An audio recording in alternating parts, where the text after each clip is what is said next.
I see that you are both straight and level. Okay, so two school crews. We're back to one of the favourites for this competition at the top of your picture in the traditional Eton colours of light blue. Alex Henchwood, coach crew. We'll talk more about them as the race go down. And then closest to us, Athel Hundermark's crew from Shrewsbury School. Shrewsbury had a great race against Winchester yesterday to win by just one length. Eton College pretty much won easily, as they like, from King's College School, Wimbledon. But we'll see what happens, and if you're on that side in the booms, you never know what can happen. Attention! Go! So the umpire calls go, and I wonder what if Eton Cox, George Cousins, there he is looking across. Felix Drinko in the stroke seat. Sorry, that's Ollie Lindsay, do beg your pardon, in the stroke seat of Eton College. Oscar Lindsay.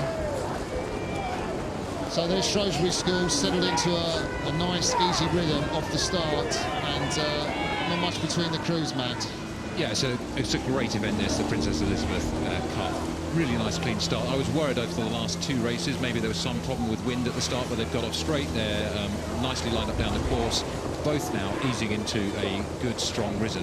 I think you've got to fancy probably the Eton crew here.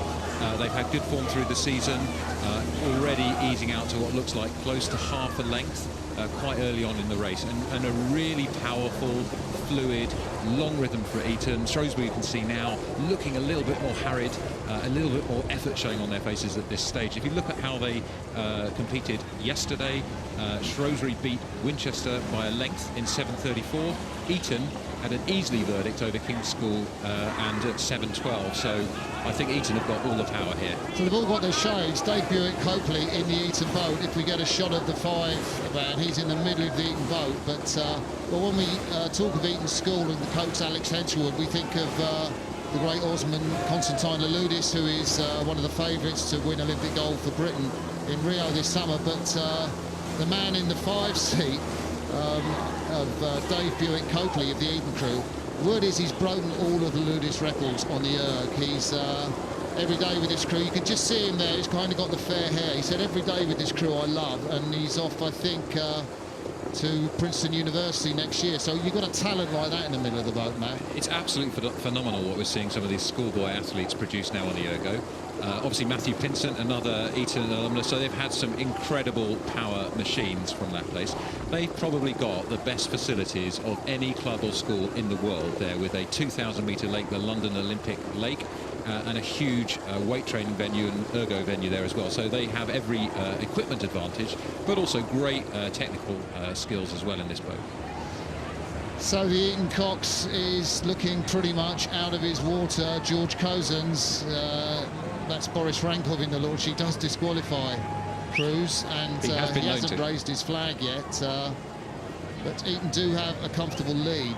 I was just thinking, Matt, from what you were saying there, we see the Shrewsbury crew, and well, they've done so well to get this far, and their stroke, Matthew Rowe, set a great rhythm. Athel Hunmark has left his mark on this crew. I think this will be Athel's last year coaching the Shrewsbury crew, and Sam Grant, actually from Eton, I think is going to coach at Shrewsbury next year. I hope I've got that right. Yeah, and look at the gap that's opened up now. You can really see the power advantage. Eton have almost a stone a man on the Shrewsbury crew, which is a big advantage in this. It's pretty headwindy out there today. I was out on the course myself earlier this morning. The wind is swirly, quite a strong headwind in places. As you come towards the finish, you can feel more of a gust. But I think the Eton guys now under control, thinking ahead to conserving energy and just bedding the rhythm down for the next few days. And a good effort from Shrewsbury. As I say, a stone a man is a lot against somebody else, and they are continuing to grind away into the stronger and stronger headwind.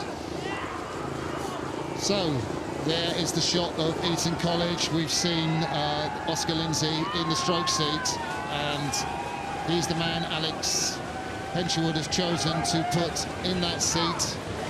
And well, Eton's story this season has been a frustration. The national schools, you probably saw that race, Matt. I was away commentating on World Cup duties, I think, in Lucerne, but Eton narrowly lost to Westminster. I know Alex Henschel was so frustrated with that that he's kind of changed things around now a bit. Well, it just shows you, doesn't it, the level of quality at the top of school rowing here in the UK. And it's wonderful to see these crews coming to Henley and try and overturn that. Of course, last year we had a famous victory from St Paul's overturning their defeats at the hands of Westminster. So it'll be fascinating to see how this competition unfolds. I'd say the Princess Elizabeth Cup at Henley is the pinnacle of your career as a schoolboy rower. Having rowed in it 3 times myself, lost once and won twice, it is the competition you want to win. Some of my most memorable races here in this event.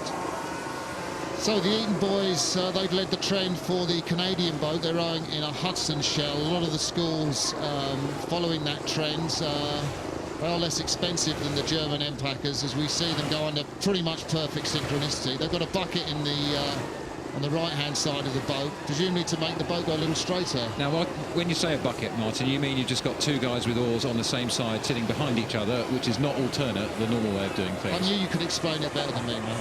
I didn't see a bucket there. Generally coaches put them in because they like to give the cocks a little helping hand, less rudder use. Maybe it makes the boat go a little bit straighter, gives a little sort of better flavour of rhythm from the middle of the crew that they can pick up in the stern. Exactly, but a very clean race here after 2 with incident. Eton romping towards the finish line now.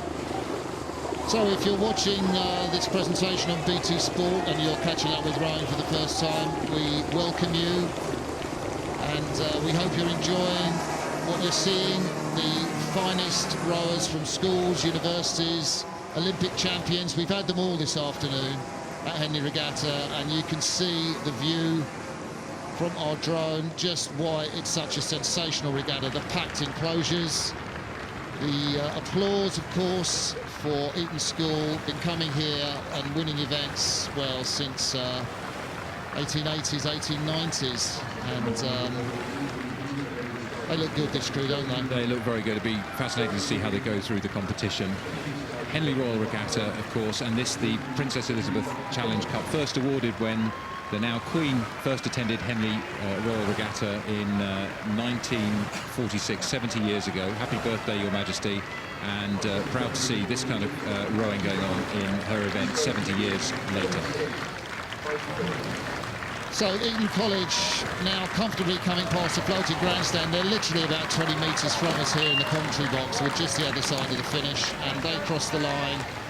Was very comfortable in the end. Appleton Mark, Shrewsbury School, an extremely creditable regatta for them, beating Winchester in a fantastic race yesterday by 1 length. They'll remember that for a long, long time to come, and I'm sure those boys will go on to row later in universities. The stroke man of Eton, Oscar Lindsay, leads the cheers, and Eton College, in the heat of the Princess Elizabeth Cup, beat Shrewsbury School.